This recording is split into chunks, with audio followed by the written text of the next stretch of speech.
Salam kerahiman. Hari ini seri Ekaristi Adorasi dengan tema keraguan. Tidak layak menerima komuni kudus. Kita lihat dari nomor 156.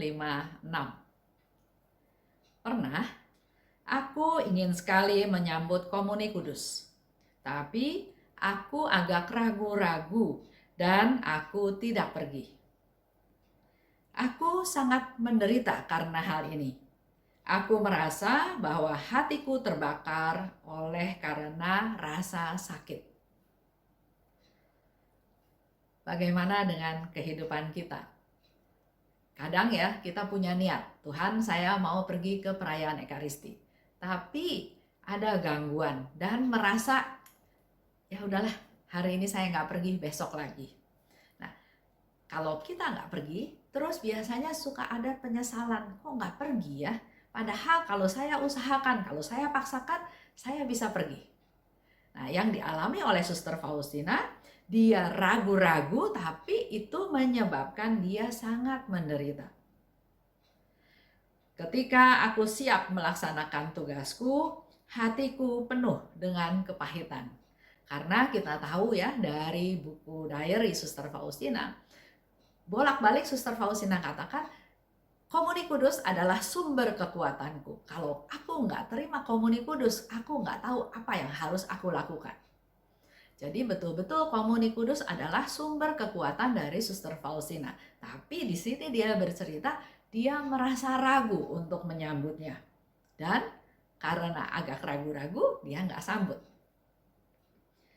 Tiba-tiba Yesus berdiri di sampingku dan berkata, "Putriku, jangan sampai engkau tidak menyambut komuni kudus, kecuali kalau engkau tahu bahwa dosamu memang berat." Kalau kita berdosa berat, memang kita dianjurkan juga oleh Romo, kita tahu semua ya, kita perlu menerima sakramen tobat dulu untuk bisa kita dihapuskan, dibersihkan dari dosa berat kita. Kita berdosa berat, terus kita sambut Tuhan. Kita nggak layak, kita manusia berdosa, kita menyambut Tuhan yang kudus. Oleh sebab itu kita perlu menerima sakramen tobat lebih dahulu. Sehingga di sini dikatakan, jangan sampai engkau tidak menyambut komuni kudus, kecuali kalau engkau tahu bahwa dosamu memang berat. Lepas dari ini, jangan sampai keraguan-raguan apapun menghalangimu untuk menyatukan dirimu denganku dalam misteri cintaku. Jadi Tuhan Yesus juga ingin bersatu dengan kita. Jangan ragu-ragu, sambut tubuh Tuhan, karena itu yang menjadi keinginan Yesus juga, supaya kita bisa tahu misteri cintanya Tuhan. Kesalahan-kesalahanmu yang ringan akan terhapus dalam cintaku sebagai atau seperti sebatang jerami dilemparkan ke dalam perapian yang berkobar-kobar. Tuhan tahu kita semua manusia berdosa, sangat mudah jatuh ke dalam dosa.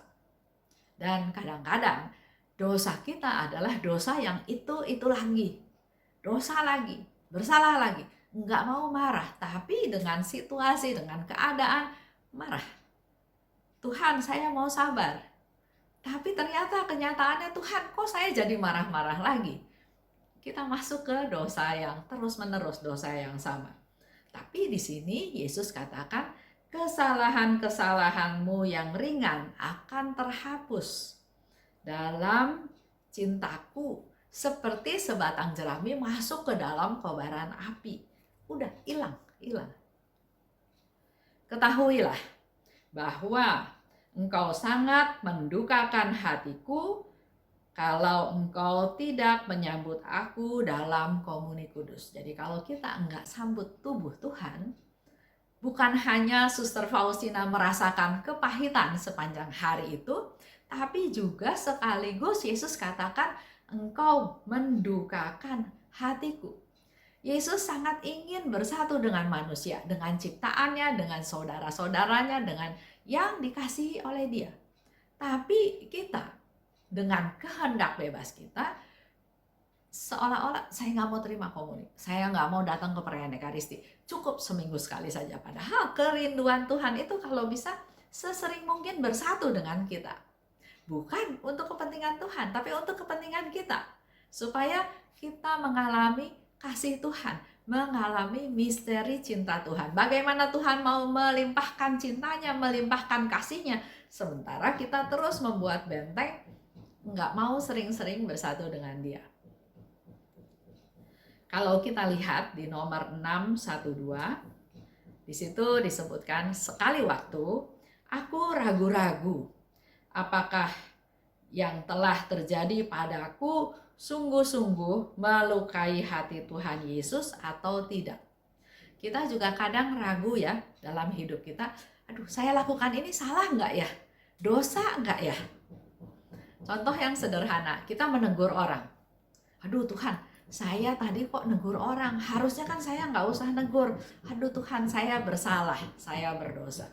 Atau sebaliknya, saya tahu ada orang itu bersalah, tapi saya pura-pura nggak tahu. Udahlah biarin dia mau mencuri ya mencurilah, bukan urusan saya. Tapi setelah itu ada keraguan-raguan, Tuhan saya salah ya, saya membiarkan orang melakukan kesalahan. Walaupun saya bukan di pihak yang dirugikan, tapi dengan kecuekan saya salah nggak ya Tuhan? Ada keraguan-raguan. Dan di sini Suster Faustina katakan, aku ragu-ragu apakah yang terjadi padaku sungguh-sungguh melukai hati Tuhan atau tidak. Karena tidak dapat memecahkan keraguan-raguan ini, aku memutuskan untuk tidak menyambut komuni kudus sebelum pergi kepada pengakuan dosa. Walaupun aku langsung menyesalinya, sebab sudah menjadi kebiasaanku untuk minta ampun sesudah melakukan pelanggaran yang paling ringan sekalipun. Keraguan-raguan dari Suster Faustina berlanjut. Saya salah nggak ya? Saya menyakiti hati Tuhan nggak ya? Oleh sebab itu, dia memutuskan tidak menyambut komuni kudus. Jadi, keputusannya dari diri dia. Yang seharusnya kan bertanya pada Tuhan, dan Tuhan tadi juga sebutkan, dosa-dosa ringanmu terhapus karena cintaku yang besar, seperti sebatang jerami dibakar di api yang berkobar-kobar. Selama hari-hari itu, ketika aku tidak menerima komuni kudus, aku tidak merasakan kehadiran Allah. Ini sharing Suster Faustina, kerendahan hati dia bercerita apa adanya. Selama tidak menerima komuni kudus, dia tidak bisa merasakan kehadiran Allah. Karena dari kemarin-kemarin kita dengar ya, dalam komuni kudus justru terjadi persatuan yang erat, di mana tubuh Yesus, kita menyambut tubuh Yesus, Yesus ada dalam hati kita. Nah, kalau tidak menyambut komuni kudus, maka Suster Faustina katakan dia tidak merasakan kehadiran Allah. Ini menyebabkan rasa sakit yang tidak terperikan dalam diriku. Tetapi aku menanggungnya sebagai hukuman atas dosaku. Tetapi pada saat pengakuan dosa, aku dipersalahkan karena tidak pergi menyambut komuni kudus. Sebab apa yang terjadi padaku bukanlah suatu halangan untuk menyambut komuni kudus. Suster Faustina mengambil kesimpulan sendiri bahwa saya nih kayaknya melukai hati Tuhan. Saya juga ragu-ragu saya melukai hati Tuhan atau tidak. Dan dia memutuskan tidak menerima komuni kudus. Tapi waktu menerima sakramen tobat, di situ terjadi penyesalan dari Suster Faustina karena dia dipersalahkan. Kenapa enggak menyambut komuni kudus? Karena kesalahanmu tidak menghalangi kamu untuk menerima komuni kudus.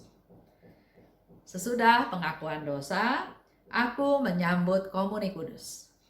Dan tiba-tiba aku melihat Tuhan Yesus yang berkata kepadaku, "Putriku, ketahuilah bahwa karena tidak menyatukan diri denganku dalam komuni kudus, engkau telah menyebabkan aku berduka.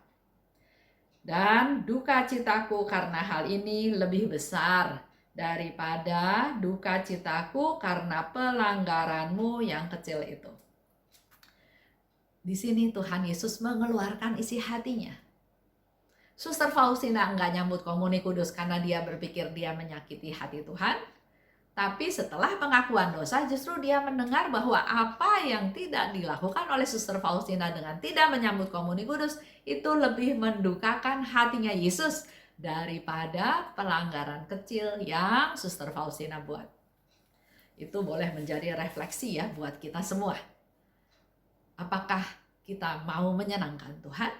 Atau dengan kehendak bebas kita, dengan keputusan kita, dengan dalam tanda kutip kerendahan hati kita yang kita pikir rendah hati. Tuhan, saya nih berdosa, Tuhan saya bersalah, jadi saya nggak terima komuni kudus. Tapi sebetulnya di balik itu ada satu kesombongan. Merasa tidak layak. Tidak menyambut komuni kudus. Tapi Yesus dengan jelas mengatakan bahwa engkau lebih mendukakan aku dengan tidak menyambut aku, tidak menyambut komuni kudus, daripada dibandingkan dengan pelanggaran-pelanggaran kecil yang engkau lakukan. Kesimpulan. Tidak menerima komuni kudus, kita menjadi sangat menderita. Dan Suster Faustina katakan, hatiku penuh dengan kepahitan. Kalau saya bayangkan ya, tiap hari menerima komuni kudus di misa pagi, saya mendapat suatu bekal, suatu kekuatan, suatu pengharapan dari Tuhan. Saya sudah kenyang, diberi makan oleh Tuhan. Jadi apa yang saya lakukan? Saya merasa lebih confidence, lebih yakin Tuhan pelihara saya, Tuhan lindungi saya, Tuhan bimbing saya. Sebaliknya kalau enggak terima komuni kudus, Suster Faustina katakan dia mengalami hidupnya penuh kepahitan dan mengalami penderitaan. 2. Kalau kamu berdosa berat ya jangan menerima komuni kudus, mengaku dosa dulu. 3. Komuni kudus menyatukan diri dengan Tuhan dalam misteri cinta Tuhan. 4. Tuhan Yesus katakan, kesalahan-kesalahan kecilmu akan terhapus karena cintaku. Seperti sebatang jerami yang masuk ke api yang berkobar-kobar. Hilang, gitu aja. 5. Ternyata hati Yesus berduka kalau kita tidak menerima komuni kudus. Dan Suster Faustina sharing, tidak menerima komuni kudus, dia tidak merasakan kehadiran Tuhan. 7. Kita lebih mendukakan Yesus dengan tidak menerima komuni kudus dibandingkan dengan dosa atau pelanggaran-pelanggaran kecil yang kita buat. Semoga pengetahuan, pengajaran, apa yang kita bahas hari ini lebih memacu kita untuk Tuhan, saya mau bersatu dengan Engkau. Tuhan, saya mau menerima komuni kudus sesering mungkin yang saya bisa lakukan. Jangan puas dengan misa 1 minggu 1 kali. Apalagi teman-teman yang sampai hari ini masih misa secara online. Sayang ya, Tuhan memberikan begitu banyak rahmat, berkat, karena ada banyak anugerah yang Tuhan siapkan untuk kita pada waktu kita menerima komuni kudus. Ada begitu banyak misteri yang Tuhan kerjakan pada waktu kita ikut perayaan Ekaristi. Nah, jangan puas dengan misa online. Terima kasih. Salam kerahiman.